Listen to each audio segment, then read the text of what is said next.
Hey there, it's Kirk, and I just wanted to show you the connection for hooking up to city water. So in this case, I've got an Ibex 20 BHS, and we're actually about to leave here, but I wanted to get your question answered via video. So you'll see this puddle on the ground here, and that's actually draining from our air conditioning, our AC unit. It's just dripping down out of the gutter there, so which is not very convenient, right over the overhead or right under the cargo bay, but it is what it is. So so you want to go ahead, just open that up, and then in our case we store our water hose right up front here. And I've got this Y on it. I think it's super helpful to have a Y on it, and I'll show you here. This part,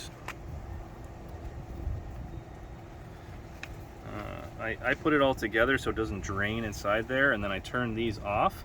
That way, you know, like I said, it's not going to be leaking any water in there. And something else, once you use this the first time, it says on there, and it's important to refrigerate this.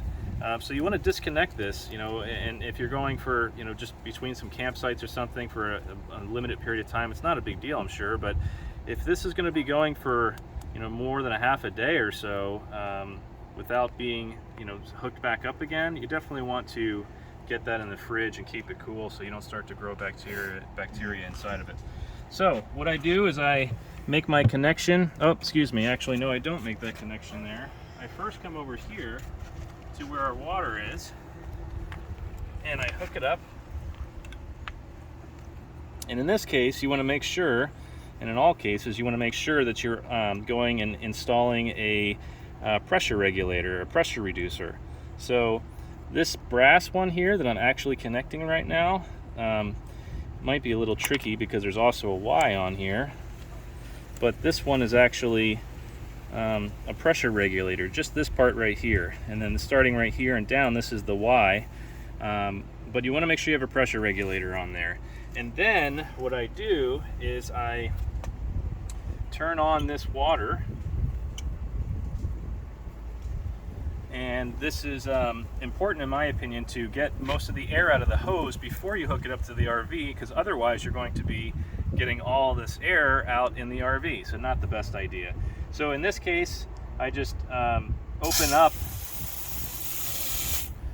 and I can feel it filling up with water, and I'm just going to go until it shoots out. And by the way, if this is the first time being used, you want to let water flow through this outside.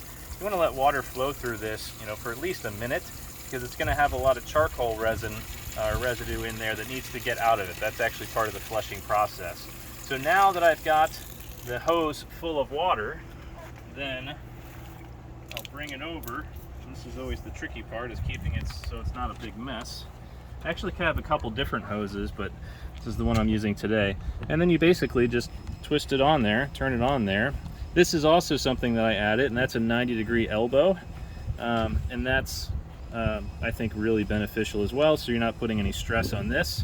Now there's also, so that's your connection there. There's also, you know, the school of thought, and a lot of folks will take that filter and they will put it on here first. But in my opinion, I just figure if this is going to be sitting out in the sun and getting hot water in here, why not put the filter after that? So I put the filter right at the RV rather than hooking it up here. You know, everyone's got a different preference there. So anyway, then I just slowly, I don't do it too quick, I just slowly turn it on. And now we have water pressure going to the RV. And then you go inside and you just want to open up your faucets, and you're going to hear, you know, some air purging out of there.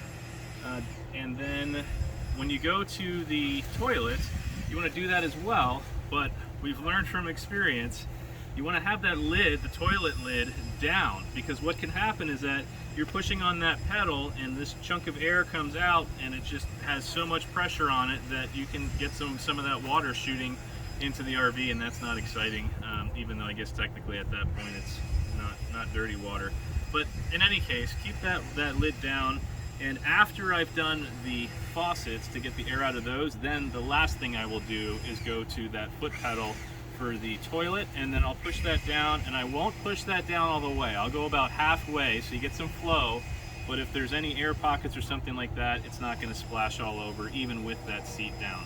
So that's pretty helpful to know. One more thing here is that this is our water heater, and if this is the first time that you're dealing with this, I highly recommend, before you go out on your camping trip, I highly recommend filling this water heater up. So kind of walking through this process before you head out. So, you know, fill this water. I believe this holds 6 gallons of water in here. And that's fine, in my opinion, to drive around with the 6 gallons of water.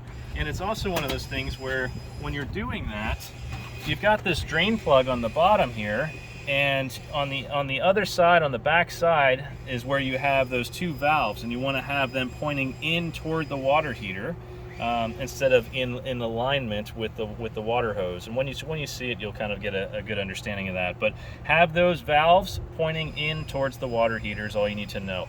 And before you have this plug in, you, in my opinion, should turn the water on and have water flowing out of here, because if it's been sitting for a while in storage, you might have some spiders in there, or, you know, who knows what's in there, right? So my opinion is leave that drain plug out, turn the water on, have it flowing out for a minute or two, and then you can turn the water off, let it finish draining out a little bit, and then you put your Teflon tape on and you tighten this up. In my case, I just have one of these. It's for plumbing, and I just keep this in here with it. And it's gotten rusty, but it doesn't really bother me. And then this is just my way of being able to tighten it really easily right out here. So it just kind of makes this T connection, and then I tighten it. So, so hopefully you find that helpful as well. And I think that covers us for today.